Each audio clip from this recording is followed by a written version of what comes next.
ഉദ്വേഗം നേടുക എന്ന് ഉറക്കെ പറഞ്ഞുകൊണ്ട് നമ്മുടെ കേരളക്കരയെ വായനയുടെ അത്ഭുത ലോകത്തേക്ക് കൈപിടിച്ചുയർത്തിയ ഒരു വലിയ മനുഷ്യന്റെ ജന്മദിനമാണ് ജൂൺ 19.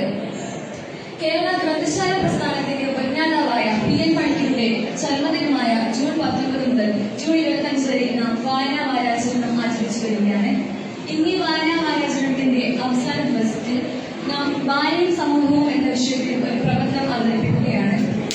പ്രബന്ധം അവതരിപ്പിക്കുവാൻ വേണ്ടി പൂജ എനിക്ക് ക്ഷണിച്ചു.